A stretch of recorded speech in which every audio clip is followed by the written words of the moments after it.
Halo, selamat malam, selamat berjumpa Bapak Ibu, saudara-saudari, teman-teman sekalian.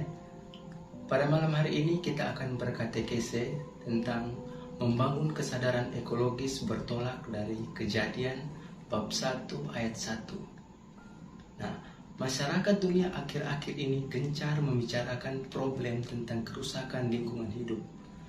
Berbagai fakta, data, kerusakan alam belakangan ini seperti adanya banjir, longsor, dan gempa bumi menjadi acuan analisis penyebab kerusakan yang terjadi.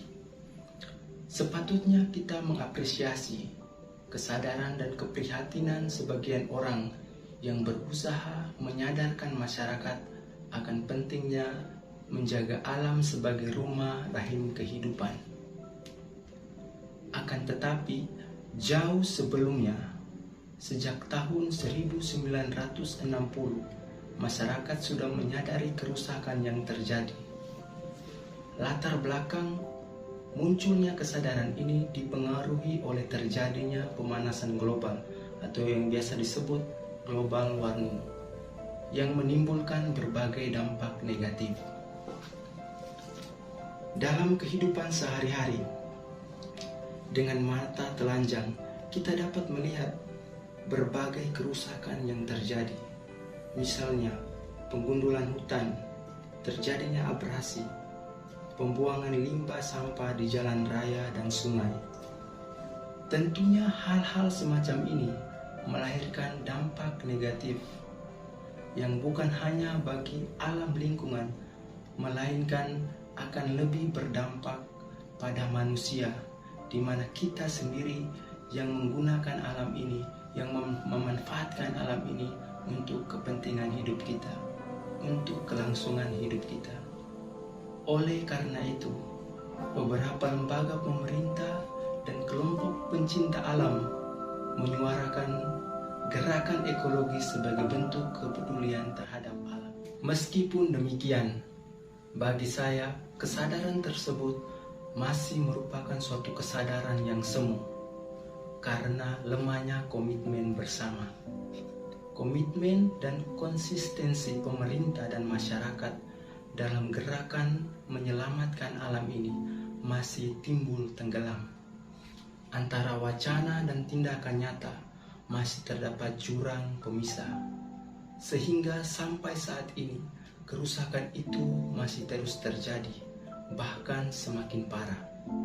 Nah, gereja turut prihatin dengan kondisi alam yang semakin memburuk ini. Oleh karena itu, muncul berbagai tanggapan ajaran sosial gereja yang berpihak pada alam. Artinya, bahwa gereja melihat kerusakan alam ini pada dasarnya disebabkan oleh nafsu manusia yang menyalahgunakan kekuasaannya terhadap ciptaan lain, sehingga terjadi krisis keseimbangan antara manusia dan alam. Tidak dapat dipungkiri bahwa umat Kristiani turut memberikan sumbangan terhadap kerusakan lingkungan hidup. Oleh karena itu, melalui ensiklik Laudato Si, Paus Fransiskus menyadarkan kita akan peran dan tanggung jawab terhadap lingkungan hidup. Seruan Laudato Si, Missinore, terpujilah Engkau Tuhanku, adalah suatu seruan istimewa yang mengingatkan kita akan peran bumi sebagai ibu pertiwi yang senantiasa mengasuh, memelihara, dan memberi segala-galanya untuk kita. Sebagai umat Kristiani, kita mesti mengkonstruksi pandangan pro-ekologis. Keberpihakan kita pada lingkungan hidup harus digalakan sedini mungkin untuk mencegah mata rantai kerusakan lingkungan hidup. Kita semestinya sungguh-sungguh menyadari dan kembali melihat bahwa subjek pencipta adalah Allah sendiri yang menciptakan langit dan bumi. Kejadian bab 1 ayat 1. Allah menjadikan segala-galanya baik dan memberi kepada manusia untuk dikuasai secara tanggung jawab. Kejadian bab 1 ayat 1 merupakan bunyi dari kredo atau kepercayaan kita umat Kristiani. Aku percaya akan Allah pencipta langit dan bumi. Sebuah ungkapan iman gereja yang menandakan bahwa umat Kristiani percaya akan penciptaan. Dengan demikian, sebagai umat beriman Kristiani, sepatutnya kita menjaga, merawat, dan melestarikan alam ini sebagai bentuk perwujudan iman kita. Patutlah kita sadar bahwa tindakan kejahatan terhadap alam dengan mengeksploitasinya secara berlebihan sama halnya dengan kita menyangkal iman kita akan Allah pencipta segala sesuatu. Alam kita dewasa ini semakin rusak dengan adanya pemanasan global, limbah sampah yang berserakan di mana-mana, serta kerusakan alam. Oleh karena itu, sangat diharapkan langkah praktis umat beriman untuk melakukan gerakan peduli lingkungan yang konkret, sehingga kesadaran itu benar-benar terrealisasi dan tidak hanya sebatas wacana belaka.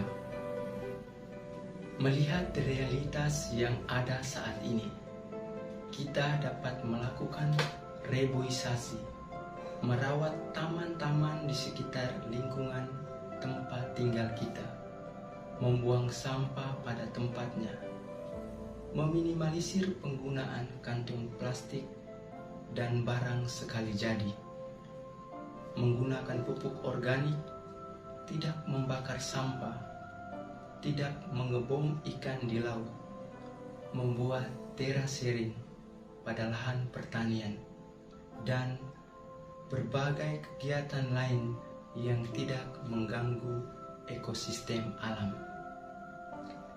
Ini adalah cara-cara praktis yang mungkin dapat kita lakukan dalam kehidupan kita sehari-hari sebagai gerakan pertobatan ekologis saat ini.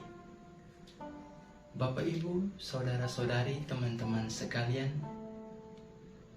satu pesan untuk kita, bahwa ketika kita mencintai lingkungan hidup kita, berarti kita mencintai Allah kita.